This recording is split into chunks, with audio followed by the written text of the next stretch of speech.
এসেছিল, খুব কান্নাকাটি করছিল গো, তাই তো আমার আসতে একটু দেরি হয়ে গেল। কেন, কি হয়েছে? কান্নাকাটি করছেন কেন?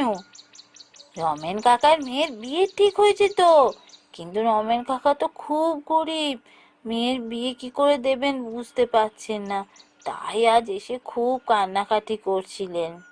সে কি, দাঁড়া একটু, আমি এক্ষুনি আসছি।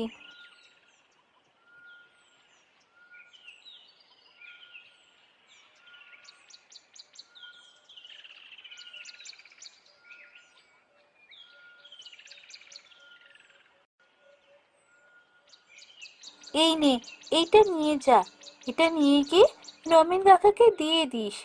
বলবি না যেন আমি দিয়েছি, বলবি মহারাজ সাহায্য পাঠিয়েছেন। শোন, কাল যেন আর এত দেরি করিস না, কাল